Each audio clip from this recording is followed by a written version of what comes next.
اقوام زمانہ کی سلامتی کے لیے ایک سلوات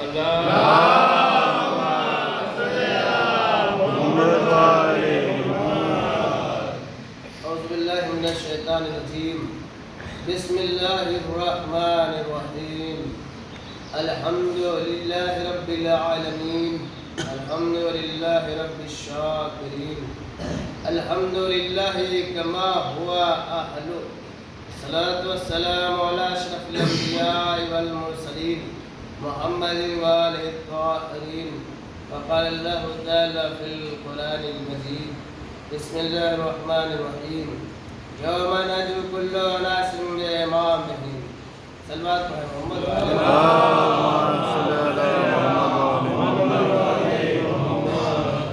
روز محشر اللہ ہر ایک کو اس کے امام کے ساتھ بلائے گا، اور رسول خدا نے یہ کہا کہ من مات ولم یعرف امام زمانہ مات میتۃ جاہلیہ، جو مر گئے اپنے زمانے کے امام کی شناخت نہ رکھتا ہو وہ جائے۔ آج روز ولادت امام حسن مجتبی علیہ السلام،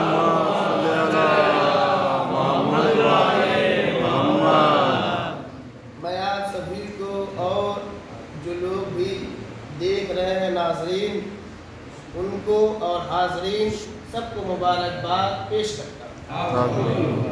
یہ امام حسن علیہ السلام ہمارے اور آپ کے دوسرے امام، حسن مجتبی علیہ السلام دوسرے امام۔ امام حسن علیہ السلام کی سیرت کردار ہم لوگوں کے لیے نمونہ ہے۔ ہم ان کی سیرت پر چلتے ہیں، اپنے امام کے ارشادات پہ چلتے ہیں۔ زندگی ہمارے لیے آئیڈیل ہے، ہمارے لیے سیرت ہے۔ امام کی سیرت کو دیکھ کے، امام کے اقوال کو دیکھ کے، امام کی زندگی کو دیکھ کر کے ہم اسی طریقے سے گزارنے کی کوشش کرتے ہیں، اور انشاءاللہ جب تک زندہ رہیں گے امام کے ہی فرمودات پر، اقوال پر اور امام کی تاریخ پر جو اماموں نے کیا ہے صحیح کوشش کریں گے کہ اسی کے مطابق زندگی گزاریں، امام کی سیرت پر چلتے رہیں۔ امام علیہ السلام نے 3 مرتبہ اپنی زندگی میں تمام چیزوں کو 2 حصوں میں تقسیم کیا، اور ایک راہ خدا میں دے دیا اور ایک اپنے لیے رکھا۔ 3 مرتبہ ایسا کیا ہے کہ تمام چیزوں کو راہ خدا میں ایک بار دے دیا اور ایک مرتبہ اپنے لیے رکھا، 2 حصوں میں تقسیم کر دیا۔ جو بھی سائل آیا کبھی امام کے ہاں سے خالی ہاتھ نہیں گیا، امام نے بن مانگے دیا، بن مانگے عطا کیا۔ ایک کنیز نے گلدستہ پیش کیا، امام نے اسے آزاد کر دیا۔ لوگوں نے کہا ایک پھول کے عوض میں آزادی؟ امام نے کہا کہ ہاں، میرے خدا نے یہ کہا ہے کہ جو بھی احسان کا بدلہ احسان ہے، لیکن اس سے بہتر ہونا چاہیے، اس سے اچھا ہو، اس نیکی سے اچھی نیکی ہونی چاہیے۔ اس لیے امام نے کنیز کو آزاد کر دیا، ایک پھول، ایک گلدستے کے بدلے میں۔ امام کی زندگی آپ دیکھیں کہ امام تو آنے والا آ کر کے برا بھلا کہہ رہا ہے، لیکن امام نے اس کے ساتھ کیا کیا؟ امام کا کردار، امام کا اخلاق، امام نے کچھ بھی نہیں کیا۔ امام اس سے بخوبی سے اچھے طریقے سے پیش آ رہے ہیں۔ اس کا تعلق کیا ہے، کہاں سے ہے؟ میں نے ابھی اس کے پہلے کہا تھا کسی دن کہ روح کا تعلق جسم سے ہوتا ہے، روح کا تعلق جسم سے ہوتا ہے، روح جسم سے جدا نہیں ہے۔ جیسی روح ہوگی وہی چیز جسم سے ظاہر ہوتا ہے۔ معنویت کا تعلق اندر کیا ہے باہر سے دکھتا ہے، دل میں کیا ہے زبان سے اور اعضاء سے ظاہر ہوتا ہے، کہنے کی ضرورت نہیں ہوتی ہے۔ جس کو دیکھنا ہے ایک بار کلام کر کے دیکھ لیجیے کیسا ہے انسان، اچھا ہے کہ برا ہے نا؟ کیوں؟ تا مرد سخن گفتہ باشد اے وہ ہنرش نہفتہ باشد۔ جب تک انسان کلام نہیں کرتا ہے اس کا عیب بھی پوشیدہ رہتا ہے اور ہنر بھی پوشیدہ رہتا ہے۔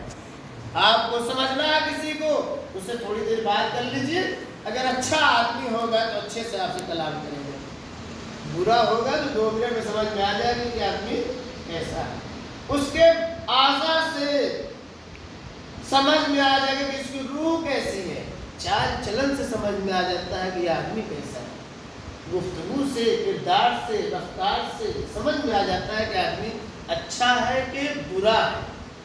کیسے پہچانے گا کہ اس کی روح بری ہے کہ جو ہے اچھی ہے؟ روح بد ہے، وہ انسان خبیث ہے یا انسان خوب ہے، یہ کیسے معلوم ہوگا؟ اس کی روح کیسے آپ بتائیں گے؟ روح اچھی اور بری کیسے معلوم ہوگی؟ اس سے آپ جو ہے ملاقات کر لیجیے، بات کر لیجیے، 2 منٹ میں اس کے اندر کی کیفیت سمجھ میں آ جائے گی کہ اندر اس کا معاملہ خراب ہے یا اندر اچھا ہے، روح سمجھ میں آ جائے گی، انسان کا کردار سمجھ میں آ جائے گا۔ اسی لیے کہا گیا کہ انسان کی روح اچھی ہونی چاہیے، نہیں ہے تو بنائے تاکہ انسان اچھا بن جائے۔ امام نے اس کے ساتھ اچھے سے پیش آیا، وہ دشنام دیتا رہا، برا بھلا کہتا، تو بھی شامی تھا نا، شام والوں میں تو جو ہے کوٹ کوٹ کر کے بھرا گیا تھا، دشمنی بھری ہوئی تھی، وہ امیر شام لعنت ہو اس پر، وہ اپنی جہنم میں جو ہے جو مقام تھا وہاں پہنچ چکا ہے۔ یزید کا باپ معاویہ، اس نے دشمن علی پیدا کیا تھا، دشمن اہل بیت بنایا تھا، آنے کے بعد آنے والا برا بنا کہہ رہا ہے، لیکن ادھر امام کی روح پاکیزہ ہوئی، امام نے کردار پیش کیا کہ وہ خود کہہ رہا ہے کہ اللہ خوب جانتا ہے کہ رسالت کو جو ہے کہاں رکھنا ہے، کس خانوادے میں رکھنا ہے، آپ لوگ جو ہے اچھے لوگ ہیں، میں برا تھا۔ تو امام نے اپنے کردار سے ایک دشمن کو اچھا بنا دیا، جو دشمن اوپن دشمن تھا، اور امام کا چاہنے والا کیا اس کا کردار ویسے ہی ہونا چاہیے، بلکہ امام حسن علیہ السلام کا نام لینے والا ہے، محب ہے، جو محبت کرتا ہے، محبوب اپنے محبوب کے کردار کو اپنانا چاہتا ہے، محبوب کی سیرتوں کو تلاش کرتا ہے، میرے محبوب کو میں جس سے محبت کرتا ہوں اس کو کون سی چیز پسند ہے، پسند ناپسند پسند کرتا ہے۔ امام حسن علیہ السلام نے جو اخلاق پیش کیا، ہمارا اخلاق ویسے ہی ہونا چاہیے، ہم اپنے گھر میں بد اخلاقی سے پیش نہ ہے، اپنی بیوی کے ساتھ اچھا اخلاق ہمارا، اپنے بچوں کے ساتھ اچھا اخلاق ہوگا، تربیت اسی وقت ہوگی بچوں کی جب اچھے سے بولیے گا، بچوں سے کہنے سے نہیں بچے سنتے ہیں، بچے دیکھتے ہیں ماں باپ کیسے ہیں، جیسے ماں باپ ہوتے ہیں ویسے ہی بچے ہوتے ہیں، گھر میں جیسے جو ہے ماں کو دیکھا، جیسے باپ کو دیکھا، بچے خود بخود بنتے چلے جاتے ہیں۔ بچوں سے احترام سے پیش آئیے، اخلاق سے پیش کریے، جب آپ اپنے بچوں سے اخلاق سے پیش آئیے گا، لا محالہ وہ بچہ باپ سے اخلاق سے پیش آئے گا، ماں سے اخلاق سے بولے گا، بھائی سے اخلاق سے بولے، اچھے طریقے سے بولے، اتنا برا ہے یہ نہ سوچے۔ اب شامی کو دیکھیے، شامی کتنا برا تھا، وہ تو سامنے دشنام دے رہا تھا، سامنے برا بھلا کہہ رہا تھا، یہ آپ سوچے کہ اگر بھائی برا بھی ہے تو بھی آپ اخلاق سے پیش آئیں، اچھے طریقے سے بات کریں، بھائیوں سے اخلاق سے رہیں، ہمسایہ پڑوسیوں سے بااخلاق رہیں، اپنے اخلاق سے جتنا بھی برا انسان ہو اس کو کنٹرول کیا جا سکتا ہے۔ ابھی کل یا پرسوں میں نے کہا تھا نا، 2 دن پہلے کی بات ہے کہ رسول کے اوپر وہ کوڑا پھینکتی تھی، آپ کے اوپر کوئی کوڑا پھینکنے والا نہیں ہے، رسول کے اوپر خلاصتیں ڈالی جاتی تھی، لیکن اس کے باوجود بھی اسلام وہی لائے، جو اتنے برے تھے روز کچرا پہ، رسول نے راستہ نہیں بدلا بلکہ اس کو بدل دیا، رسول نے راستہ نہیں بدلا، برائیوں کا مقابلہ کیا، خود اس کو بدل دیا۔ ہمارا کردار ایسا ہو کہ ہم لوگوں کو بدلیں، بھائی اگر برا ہے تو اپنے اخلاق کے ذریعے سے اسے اچھا بنائیں، تو کمال ہے۔ اب اگر برا ہے اور اس سے بات نہیں کریں گے تو کمال نہیں ہے، آپ نے اپنا راستہ بدل دیا، اس میں کون سا کمال ہے؟ آپ ہار گئے، آپ نے شکست کھا لی۔ نہیں، مرد اس وقت آدمی ہے، بہادر و شجاع اس وقت ہے جب اپنے بھائی کو بدل دے اپنے اخلاق کے ذریعے سے۔ امام حسن نے اسے بدلا ہے، امام نے اس کے اندر تبدیلی امام نے پیدا کی۔ تو ہم اپنے محلے سے ہم کچھ نہیں کر سکتے ہیں، لیکن اپنے اخلاق کے ذریعے سے اپنے گھر والوں کو، اپنے عزیز و اقارب کو، اپنے محلہ ہمسایہ پڑوسیوں کو، جس سے ہمارا آج ہر وقت کا ان کے ساتھ اٹھنا بیٹھنا ہے، ان کے ساتھ اخلاق سے پیش آئے۔ اسی لیے کہا گیا کہ رہو تو ایسے رہو کہ زندہ رہو تو لوگ ملنے کے مشتاق رہیں، دیدار کرنے کے لیے جو ہے بے قرار رہیں، اور ان کے درمیان سے چلے جاؤ تو پھر وہ اشک بہائیں، جدائی پر افسوس کریں کہ فلاں انسان تھا کتنا اچھا تھا، اس کی یاد آئے۔ ایسے نہ بنو کہ لوگ جو ہے کہیں کہ اتنا برا آدمی ہے، چہرہ اس کا دیکھ کے دل خراب ہو جائے۔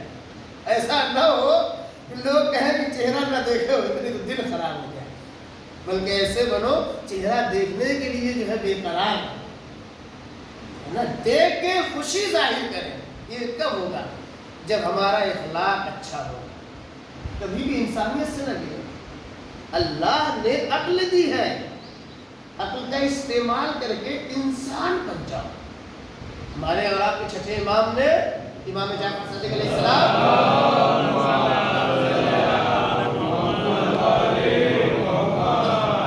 امام نے اپنے چاہنے والے سے یہ کہا، جب امام سے جو ہے کہا کہ مولا مجھے جنت دلا دیجئے، آپ کہہ دیں گے تو مجھے مل جائے گی، آپ کہہ دیجئے۔ تو امام نے ایک جملہ کہا، یہ ہمیں یاد ہونا چاہیے۔ امام نے کہا پہلے تم انسان بن جاؤ، کہا پہلے انسان بن جاؤ اور انسان بن کے ملنا ہم سے۔ میں جعفر صادق تم سے وعدہ یہ کرتا ہوں کہ جنت میں تمہیں دوں گا۔ تو جنت انسانوں کے لیے ہے، جانوروں کے لیے نہیں ہے۔ ہم جانور کی صفت کو دور کر دیں، اچھے انسان بن جائے، سب کے لیے مفید ہو، سب کو فائدہ پہنچائے۔ فائدہ نہیں پہنچا سکتے تو کبھی زندگی میں نقصان مت پہنچائے۔ کچھ بھی ہو جائے کسی کا نقصان کبھی مت کریں۔ جیو تو انسان بن کے جیو، اور مرو تو انسان بن کے مرو۔ فقط و سلام ورحمۃ اللہ وبرکاتہ۔